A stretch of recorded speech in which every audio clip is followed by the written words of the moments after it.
Members of Congress, I have the high privilege and the distinct honor of presenting to you His Excellency Benjamin Netanyahu, Prime Minister of Israel.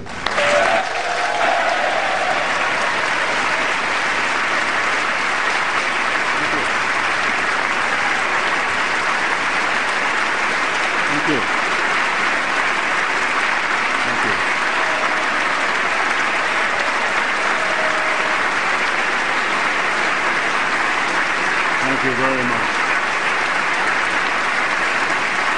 Thank you.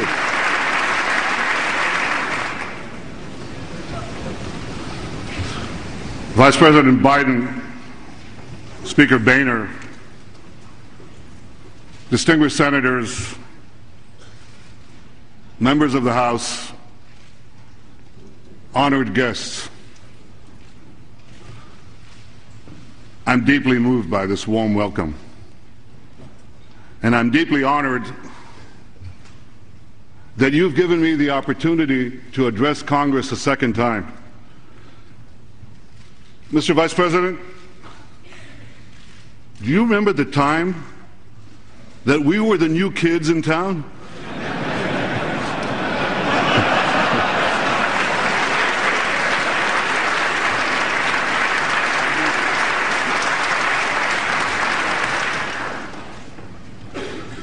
And I do see a lot of old friends here. And I see a lot of new friends of Israel here as well. Democrats and Republicans alike.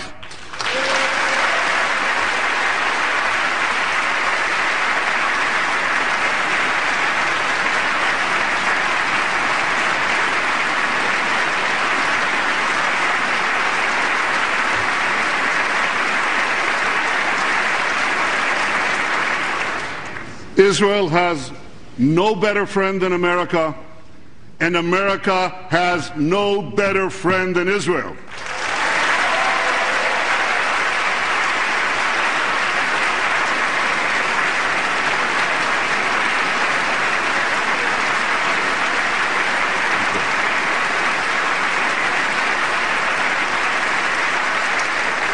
We stand together to defend democracy. We stand together to advance peace. We stand together to fight terrorism. Congratulations, America. Congratulations, Mr. President. You got bin Laden. Good riddance.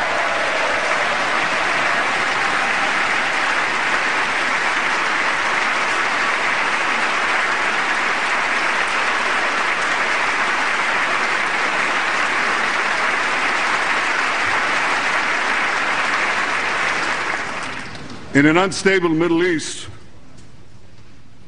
Israel is the one anchor of stability. In a region of shifting alliances, Israel is America's unwavering ally. Israel has always been pro-American. Israel will always be pro-American.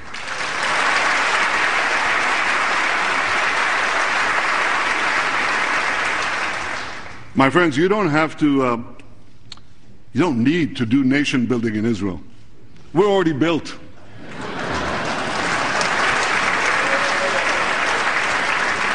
You don't need to export democracy to Israel. We've already got it.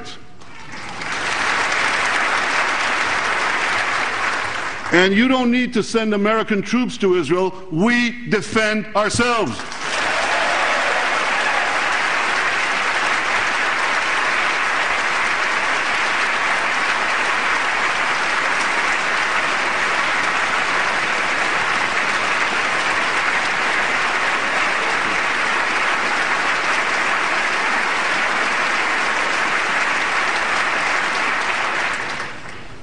You've been very generous in giving us tools to do the job of defending Israel on our own. Thank you all, and thank you, President Obama, for your steadfast commitment to Israel's security. I know economic times are tough. I deeply appreciate this.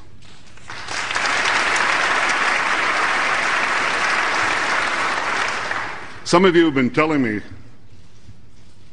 that your belief has been reaffirmed in recent months that support for Israel's security is a wise investment in our common future. For an epic battle is now underway in the Middle East between tyranny and freedom.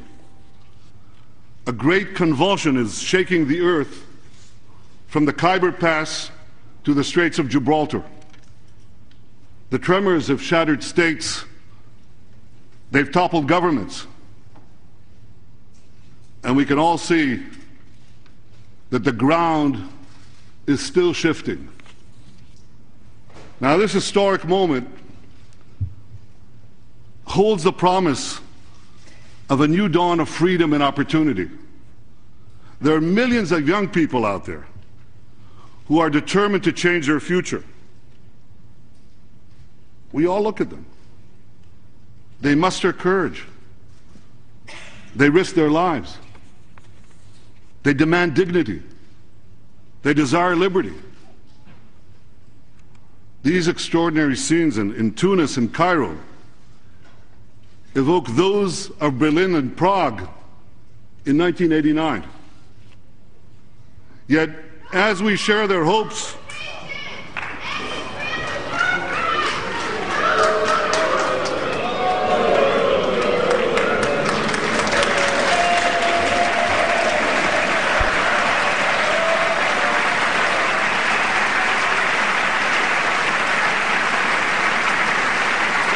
it sounds as though some protest group made it into the House gallery, the balcony up above, where you can observe what's going on in the House chambers. Number of groups, anti-war groups, green groups, all kinds of people like to get in there. That appears to be what that disturbance was. That in our free societies you can have protests. You can't have these protests in the farcical parliaments in Tehran or in Tripoli. This is real democracy.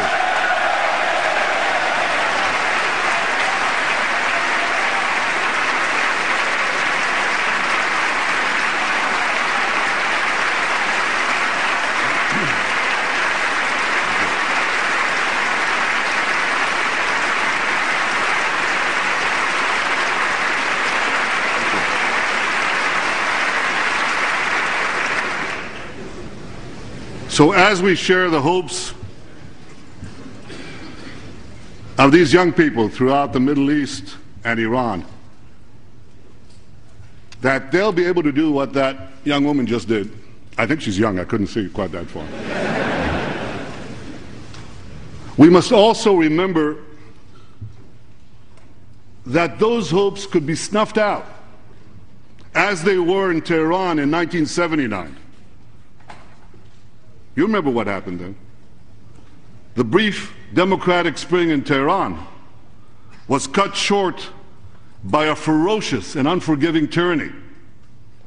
And it's this same tyranny that smothered Lebanon's democratic Cedar Revolution and inflicted on that long-suffering country the medieval rule of Hezbollah. So today, the Middle East stands at a fateful crossroads. And like all of you, I pray that the peoples of the region choose the path less traveled, the path of liberty.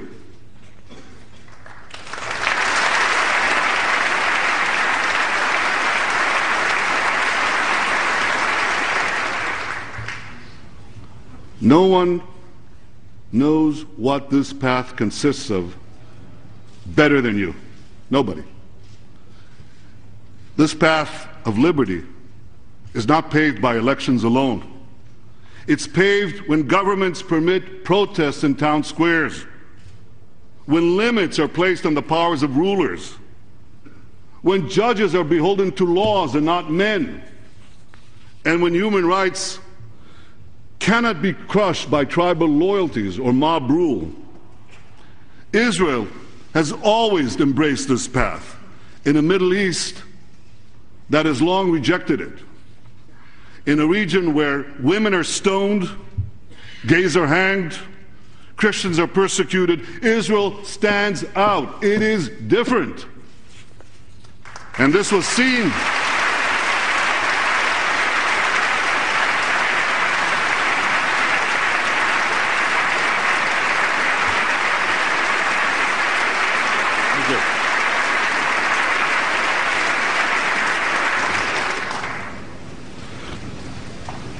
There was a great English writer in the 19th century, George Eliot. It's a she. That was a pseudonym in those days. George Eliot predicted over a century ago that once established, the Jewish state, here's what she said, the Jewish state will shine like a bright star of freedom amid the despotisms of the East. Well, she was right.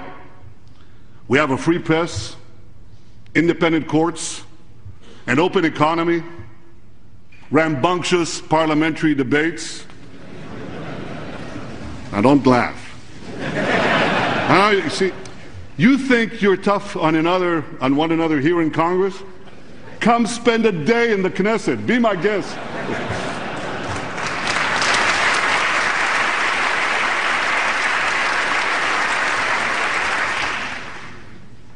Courageous Arab protesters are now struggling to secure these very same rights for their peoples, for their societies. We're proud in Israel that over 1 million Arab citizens of Israel have been enjoying these rights for decades.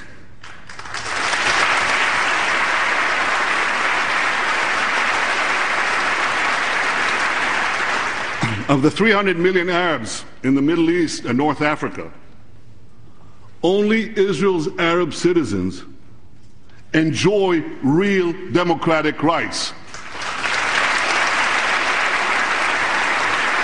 Now, I want you to stop for a second and think about that. Of those 300 million Arabs, less than 0.5% are truly free, and they're all citizens of Israel.